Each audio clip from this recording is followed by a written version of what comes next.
Hello दोस्तों, एक बार फिर से आपका स्वागत है माई स्मार्ट बिहार के इस यूट्यूब चैनल में। आइए चलते हैं बिहार की सुबह की 25 ताज़ा खबरों की ओर। लेकिन उससे पहले दोस्तों, अगर आपने अभी तक इस चैनल को सब्सक्राइब नहीं किया तो कर लें, जिससे कि आपको बिहार सुबह की ताज़ा खबर रोजाना मिलती रहे।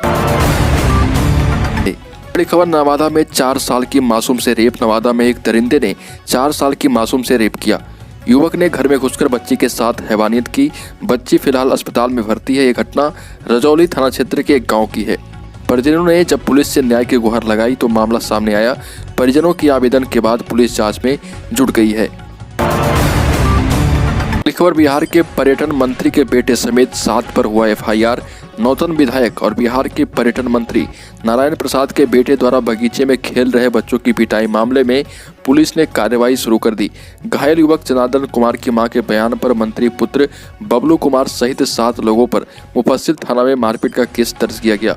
पुलिस ने उस स्कॉर्पियो गाड़ी को भी जब्त कर लिया जिस पर सवार होकर बबलू कुमार अपने सहयोगियों के साथ पहुंचा था। अगली खबर, बिहार में इंटर स्टूडेंट अब जूता मोजा पहनकर दे पाएंगे exam. Bihar school examination board का इंटर एग्जाम देने जा रहे स्टूडेंट्स को इस बार ठंड में परेशानी नहीं होना पड़ेगा। बोर्ड ने इस बार से स्टूडेंट्स को एग्जाम हॉल में जूता मोजा पहनकर आने की मंजूरी दी।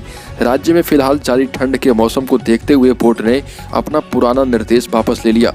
परीक्षार्थी अब जूता मोजा पहनकर परीक्षा केंद्र में प्रवेश कर सकते हैं। मौसम विभाग के अनुसार अगले 10 से 12 दिन तक तापमान में कुछ खास अंतर बिहार में नहीं देखने को मिलेगा। ऐसे में छात्रों को ठंड लग सकती है। अगली खबर, पटना में 1821 नए कोरोना पॉजिटिव मरीज मिले। वहीं पटना एम्स में 24 घंटे में 3 महिला समेत 4 लोगों की मौत हुई। ऐसे में वायरस को अभी भी कमजोर नहीं समझा जाए। स्वास्थ्य विभाग लोगों को इसे लेकर हमेशा अलर्ट कर रहा। संक्रमण का नेचर है, यह कभी भी रफ्तार पकड़ सकता है। मधुबनी की रहने वाली 37 साल की अनीता देवी की पटना एम्स में कोरोना से मौत हुई।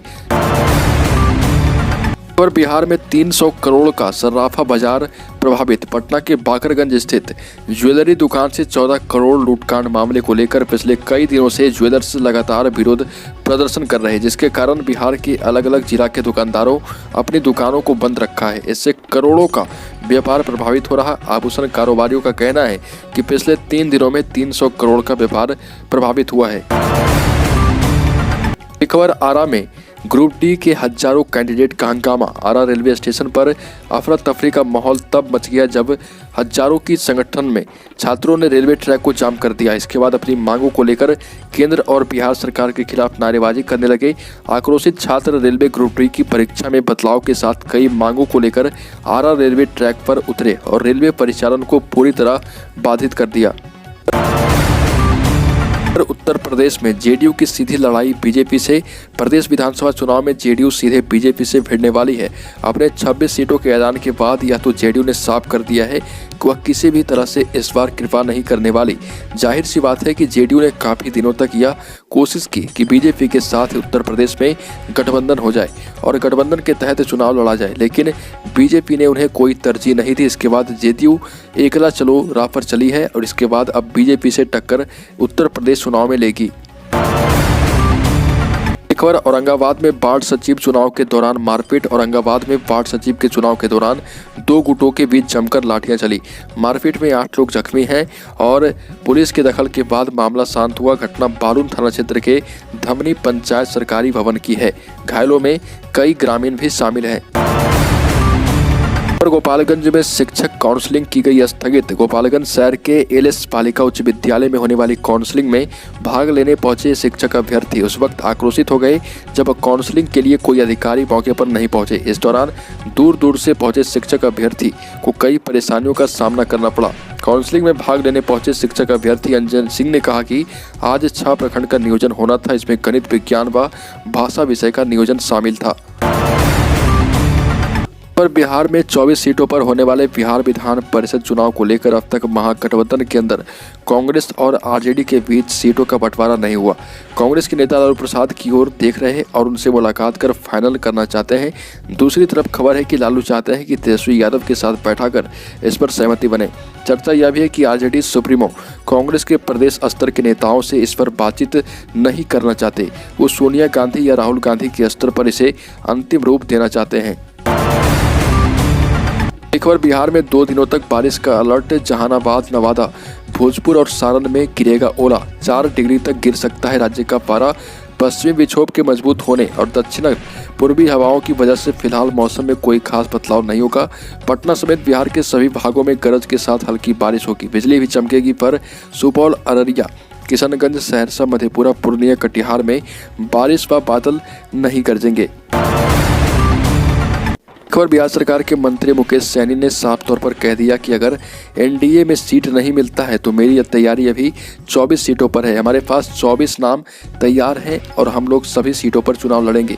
सैनी ने कहा कि भाजपा हो या जदयू या कांग्रेस, कोई नहीं चाहता कि वीआईपी पार्टी एक नई ऊंचाई पर जाए, वीआईपी एक बड़ी पार्टी बने। वीआईपी पार्टी अगर आगे बढ़ती है तो इन सभी पार्टियों को तकलीफ होने लगती है।